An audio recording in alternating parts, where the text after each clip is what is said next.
కాదండి. అనగనగా ఒకరోజు సంక్రాంతి రిలీజ్ చేయబోతున్నాను. అంత కాంపిటీషన్‌లో ఎంతవరకి నిలబడుతుందనుకుంటున్నారు? అహా!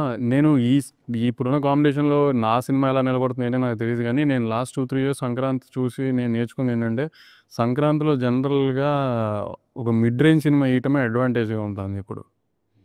ఎందుకంటే, ఒక పెద్ద హీరో సినిమా, ఒక పెద్ద సినిమా ఎప్పుడేసినా ఓపెనింగ్ అనేది గ్యారంటీ పెద్ద హీరోలు కాబట్టి ఆ క్రేజ్ ఉంటది కాబట్టి ఎప్పుడైనా ఓకే. కానీ ఒక మిడ్ రేంజ్ సినిమాకి పండగ చాలా హెల్ప్ అవుతుంది. ఎందుకంటే మేము అప్పుడు చిన్న రేట్లు మనం మామూలుగా మిడ్ రేంజ్ సినిమా చిన్న రేట్లుగా ఉండదు. ఆ చిన్న రేట్లు 2, 3 రోజుల్లో వచ్చేసి డిస్ట్రిబ్యూటర్లు తొందరగా డబ్బు చూస్తానికి ఛాన్స్ ఎక్కువ ఉంటుంది సంక్రాంతి టైంలో. అందుకని ఒక మిడ్ రేంజ్ కామెడీ సినిమా ఏస్తే సినిమా బావుంది అని దేవుడి దయ వల్ల అంటే ఎంతన్నా అడ్వాంటేజ్ తీసుకోగలుగుతాం అనేది చూస్తున్నాం కదా! లాస్ట్ 2 సంక్రాంతి నుంచి.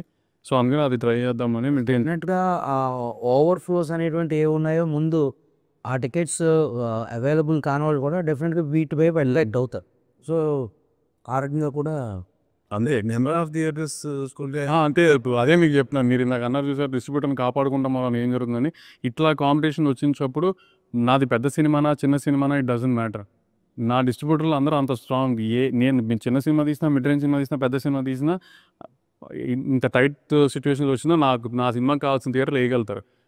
ఇప్పుడు ఒక థియేటర్, 2 థియేటర్లు ఉన్న సింగిల్ స్టేషన్స్ లాంటి చోట్ల పెద్ద హీరో సినిమాలే పడతాయి. అంత డౌన్‌కి మనం వెళ్ళాల్సిన పని కూడా ఉండదు మనకి మిడ్ రేంజ్ సినిమాలకి. సో, మనకి సిటీస్‌లో ఈటిలో మెయిన్ బీ సెంటర్‌లో ఈటిలో మంచి థియేటర్లు పడాలి. అయన్నీ నా డిస్ట్రిబ్యూటర్లు వెరీ స్ట్రాంగ్ గ్యారంటీ వేయగలుగుతారు అక్కడ.